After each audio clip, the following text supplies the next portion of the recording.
My name is Alex. Or it was Alex.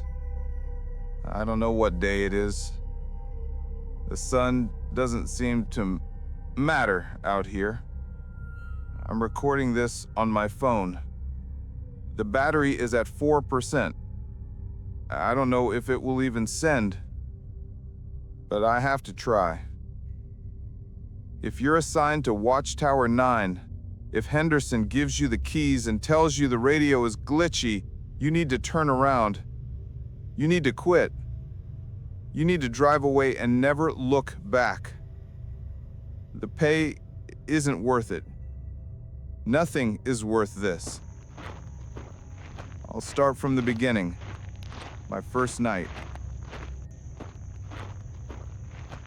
3 days ago. God, was it only 3 days? I drove the 2-hour shift up the switchbacks to Tower 9. It was my first posting as a rookie park ranger. I was proud, excited even. The isolation was the point. The air was thin up here, smelling of pine and cold stone. The tower itself was a metal skeleton holding up a small glass box 10 stories above the canopy. I hauled my gear up the rattling metal steps. Inside it was vintage. A metal desk, a cot, a panoramic map of the Shoshone wilderness, and the radio. The radio was the centerpiece. A huge, military-grade slab of beige plastic and steel dials from the 1970s.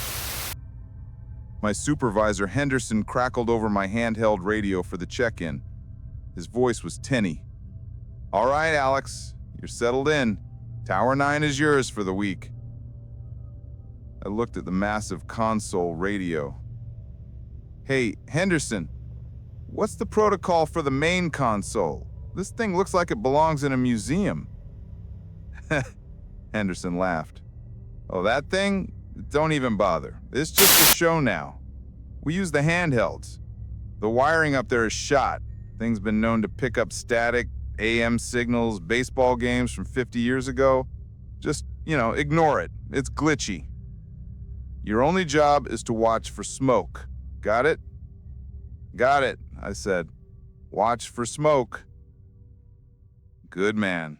Enjoy the quiet. Henderson out. The quiet. That's what I wanted. As the sun set, the world transformed. The endless green ocean of trees turned into an endless black one. The wind. God, the wind. It didn't just blow around the tower, it played it.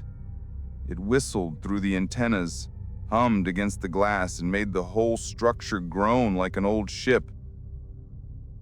It was just me, the wind, and the stars.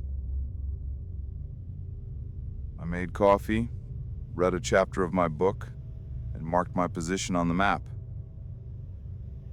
At 11:03 p.m., it started. It wasn't the handheld. It was the big radio, the one Henderson told me to ignore. The main dial light, which had been dead, was now glowing a faint, sickly green. I tapped it. The static hissed, then settled, and a voice came through. It was weak, buried under a mountain of static, but it was a voice. "Anyone copy? This is Tower 9. I repeat, is anyone on this frequency? They're in the trees." I froze. Sounded like a prank. One of the other rangers messing with the rookie. I grabbed my handheld. Tower 7? Tower 4? Is someone playing on the old AM band? Very funny." Silence. Then my handheld crackled. It It was Sarah from Tower 7, miles away. Negative, Tower 9, we're all on official channels. What are you hearing? I looked at the green-lit dial. Nothing. Must be the wind. 9 out. I walked back to the console. The static was gone. The light was out. I told myself what Henderson said. It's glitchy. It picks up old broadcasts. But the voice, it said, "This is Tower 9. I tried to sleep. The cot was cold. The wind was relentless. Around 3 a.m., I was jolted awake. Don't look at the lights. I repeat, do not look at the lights. The voice was terrified. It was a scream choked down into a desperate whisper. They call you. They sing to you. Oh God, Miller, stay back, stay back. I fell off the cot. My heart was a hammer in my chest. I scrambled to the console, my hands shaking so badly I almost dropped it. Henderson, come in, damn it. Alex, what is it? It's 3 in the morning. I'm hearing things on the main console. A man screaming. He said his name was Miller. He said, don't look at the lights. Henderson's voice came back, and all the humor was gone. It was flat. Cold. Alex, you are tired. Your mind is playing tricks on you in a new environment. There is no Miller. The console is broken. That is an order, Ranger. Do not make me write you up on your first shift. Henderson, out. I was alone. Completely alone. The scratching sound from the console had stopped. But the wind, it now sounded like a whisper. It sounded like scratching. I didn't sleep. I sat at the desk, staring at the dead radio until the sun came up. The morning light was a blessing. The forest was just trees again. The radio was just plastic. I felt foolish. Henderson was right. I was tired, spooked. I spent the day doing inventory, cleaning the windows, distracting myself. Then, in a bottom desk drawer, under a stack of damp 1980s safety manuals, I found it. A small, leather-bound logbook. The first page read, Property of Park Ranger Thomas Miller, 1973. My blood turned to ice. I have to stop the recording for a second. My hand is shaking. This is the kind of isolation, the kind of creeping dread that you can only understand when you're truly alone. It's the same dread we explore in all of our reports. If you feel it too, if you understand this feeling, then you belong here with us. Join us. Subscribe to DreadWeave. Become part of the archive, because we need witnesses. We need people to know these stories are real. Okay, I'm back. The logbook. Miller, 1973.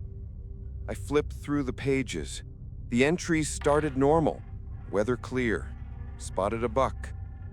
Then, they changed. July 10th, 1973. Saw the lights again. Down in the valley.